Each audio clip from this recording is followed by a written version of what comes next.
Okay, so I'm an artist who works with code, and I do strange things. Here, for example, I'm working with my friend Daito Manabe, projecting on his face. We're in a hotel lobby in Belgrade. You could imagine what the people in the hotel thought of us, hanging out, working on this kind of project.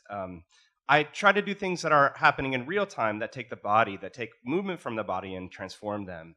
This is a collaboration with a group of artists and a sixth artist, Tempt, who's an old school graffiti artist from LA who was diagnosed with ALS and is completely paralyzed. And we built a low cost open source eye tracking system that takes his eye movement and allows him to draw graffiti again using the movement of his eyes.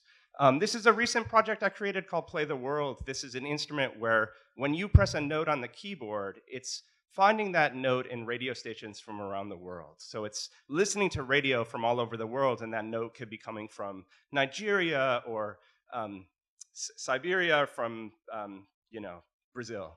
And I've been teaching for about a decade now at Parsons School of Design. Here you can see my ID card, and it's completely faded. And about a year ago, I was also feeling faded, and I quit. And I quit because there were a lot of things that were happening at the school and in universities in general that I was feeling really uncomfortable with. So, there were a lot of, at the time, there were these like really huge buildings that were being built. Like in the city, you see these kind of giant centers being built at universities, and universities creating campuses overseas in places that I really find questionable. And and for me, seeing this kind of where the money was going in the university made me really question it. And you can see that really clearly in places like Cooper Union, which had a mandate for 100 years for free education, and the board of trustees turned the back on the students, and here are the students turning the back on on the university. It's this.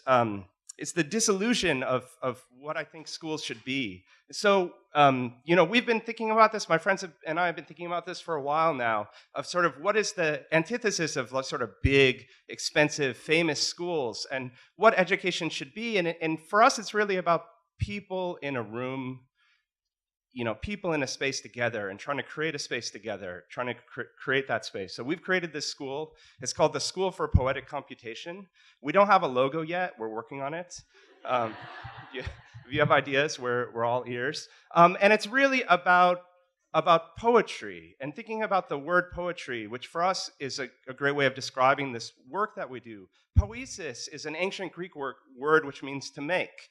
And the thing that I love about poetry is always in the back of the bookstore, right? Nobody's getting rich writing poems. It's this place, this sort of, it's about language, and it's about the right words in the right order, and that's what we think about when we're writing code and doing things with code.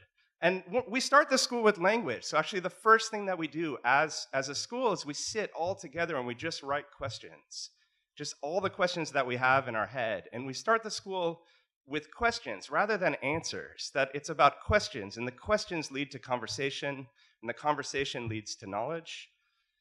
We have, and the biggest question we had is, how do you create a school? And for us, it's like this picture of the whiteboard, I think is really the most emblematic picture of what a school is. It's about creating this space, and the whiteboard was about self-organizing, by actually saying like, we're in a space together, dividing the time and creating the right environment. We had visiting artists come in. So here's an artist, Brian House, who's a sound artist who works with data.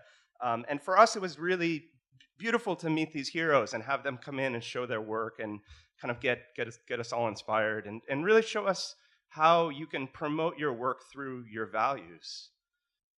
And also, when people think about code and programming, you think about computer screens, and we tried to do everything away from the screen. So we were building the roots of computation, actually building computers from scratch, learning about half adders and adders, and how do you build a computer, and learning about binary numbers with objects, thinking about everything that gets you away from a computer and working with people, working in space. Here we're learning about image processing, where the participants are actually pixels, and we're learning about what goes into an image and how you work, how pixels can relate to each other by actually being pixels, not looking at lines of code, not sitting in front of a screen, not sitting in front of a keyboard, but actually being in space together.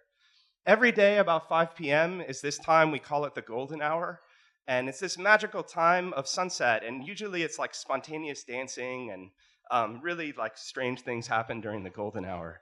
And that's the thing, like, about creating a space, is that, the space creates these situations you can't predict. Cooking and meals were really important to us. So actually, if you're creating a home, actually eating together and finding the ways of sharing food and breaking bread, so going out purchasing ingredients and preparing them and then cooking them and then hanging out and eating, and this sort of eating and drinking and arguing is what I had always imagined graduate school to be. Like, what I always thought about when I thought about what graduate school should be, I always thought about drinking bottles of wine and arguing. And that's what we're trying to do. Really, that's what I think school should be. School should be about drinking wine and arguing. And that's what we're trying to do. I like these pictures. Here you can see two people with the same gesture, which is this sort of holding of the chin.